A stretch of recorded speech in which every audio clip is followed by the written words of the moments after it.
Around during her meet and greet, a man walked up to her, grabbed her, and attempted to kiss her before one single security guard intervened. Now, after the So you're telling me all of these people here and nobody bats an eye? Pushed off of Emiru, it looks like he pulls something out of somewhere. It's kind of hard to tell on the video, but some people are speculating out of somewhere.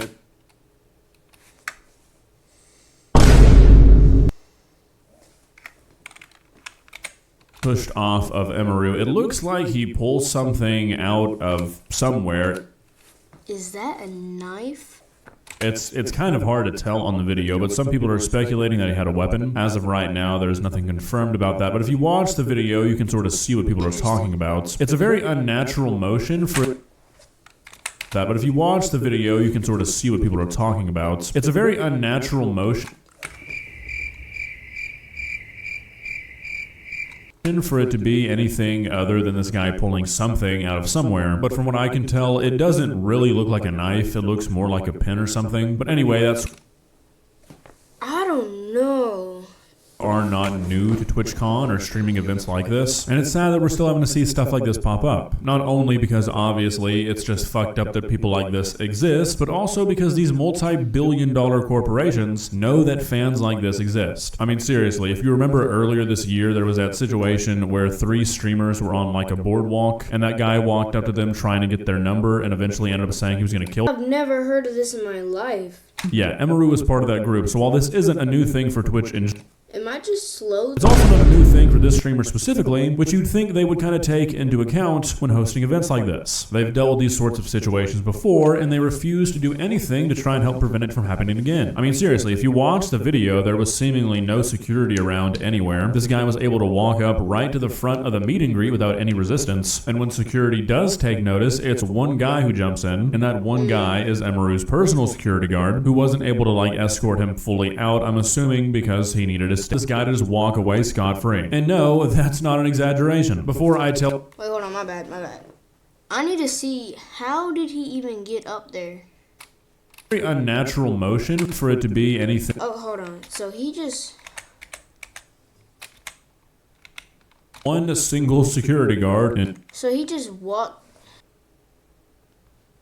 is our highest priority. The behavior displayed by the individual and want the guy to just walk away scot-free. And no, that's not an exaggeration. Before I tell you why, I want to read you Twitch's response. We're also going to go through Emiru's response, but it's very important that you see what Twitch said about this, and you'll understand why here in just a minute. After this all happened, Twitch tweeted out, "The safety and security of all those attending TwitchCon is our highest priority. The behavior displayed by the individual involved in the incident yesterday involving a high-profile streamer was completely unacceptable and deeply upsetting. In line with existing TwitchCon security protocols, law enforcement and event security were on site and responded to the incident. We immediately blocked this individual from returning to the TwitchCon premises, and they are banned indefinitely from Twitch, both online and in-person events. We are coordinating with the impacted creators team, and per our standard protocols, continue to cooperate with any law enforcement investigations. We have increased security at the meet and greet attendee check-in point, and will have additional security..." All this to say that they don't care about their streamers. If you've RSVP'd for a meet and greet, please note that we are unable to accommodate the +1s for the remainder of the events. Twitch has zero tolerance for harassments or acts that inhibit the safety and security of our community. So this is sort of a whatever statement already. Like, even without additional context, this just reads like Twitch trying to cover their asses. But it gets a whole lot worse when you look at this clip, which is the guy who assaulted Emiru just walking out of...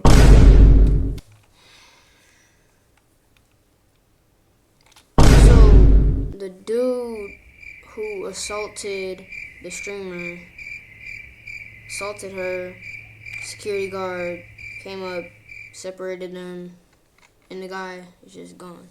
Alright. TwitchCon on his own volition. No security, no escort, nothing. He just got to leave. You would think that they would have had security detain him. Really, you'd think that an event like this would just have cops at it already. I don't know if that's the case or not. It doesn't seem like it is if this guy just got to walk out. But the fact... And I see no security by the front doors. They be having security by the front doors for goddamn Dollar Tree.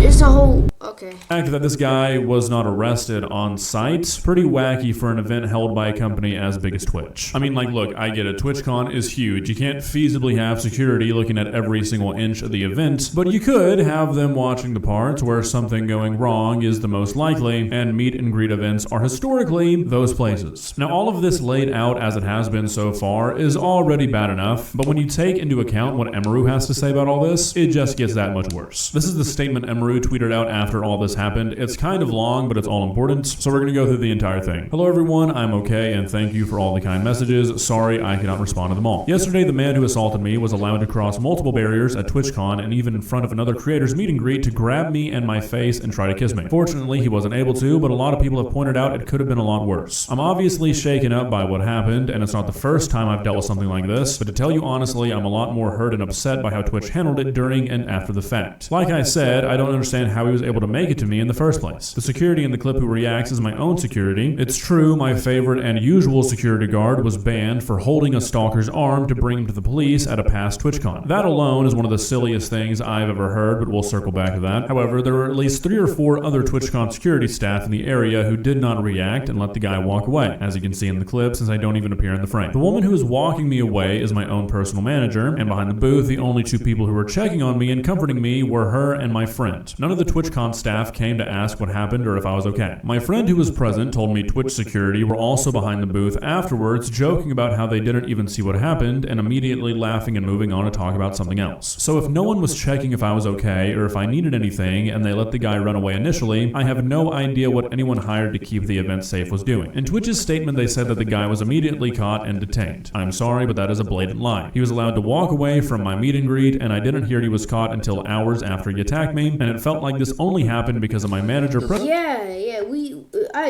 He just walked out after, Instead of writing a book on here. Thank you guys again. Sorry you all had to see that. This is definitely my last TwitchCon, and it saddens me to say that as a 10-year off and on attendee of TwitchCon, I think other creators should seriously consider not attending.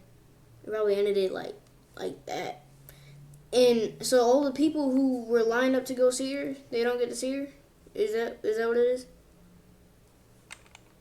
In the future, I did not feel cared for or protected, even bringing my own security and staff. I can't imagine how creators without those options would feel. Stay safe, y'all. Everything is going to be okay. So there's just so much to unpack here. First of all, I want to circle back to that security thing. The fact that Twitch banned a security guard for being a decent security guard is simultaneously one of the dumbest things I've ever heard, but is also one of the most on-brand things I can imagine Twitch doing. That just feels like such a Twitch thing to do that it honestly doesn't even really surprise me. It also doesn't surprise me that Twitch security were apparently laughing and not doing anything. The fact that this guy was able to just walk out of this event is absurd. Like, it's genuinely crazy, and it makes me think that the security was probably just like Twitch employees that had nothing better to do that day, wearing black polos. You know, and it's just really unfortunate that so many streamers feel like they can't participate in events like this, or that it's just flat out not safe for them to do so because of Twitch's negligence. Now, a lot of people will and already are trying to shift the blame off Twitch by saying, oh, well, you can't control crazy people, and like, sure, but you can't thwart them. You can do things to prevent them from being able to walk up to a person they want to assault. Like, there's no way to spin it. This is just negligence on Twitch's part. It is the bare minimum to provide security for people at events like this. And it just seems like this weird disconnect where that's like a non-negotiable. That's not even a question for any other type of celebrity. But when it comes to internet celebrities, the people that are profiting off them, like higher-ups at Twitch or higher-ups at YouTube when it comes to events like this, they're like, yeah, well, I mean, they're famous in the sense that tens of millions of people know who they are, and they're bringing us in millions of dollars a year, but they're not real celebrities. They don't need real security. That seems like a real recurring issue in this sort of space, and I don't get it. It really does seem like there is this view that since influencers are not like traditional celebrities, that they don't need the security or they don't need the protections that any event or any venue would provide to a traditional celebrity. When in reality, I feel like it should be the opposite. I feel like most of these streamers have this sort of parasocial aspect to their fame, which historically leads to stuff like this happening a lot more frequently than normal. So I don't think this is a case where Twitch thought this like wouldn't be a problem or that they just didn't need security. I think they just didn't want to spend the money. Or maybe they just truly didn't care if anything like this happened. There seems to be this like weird culture.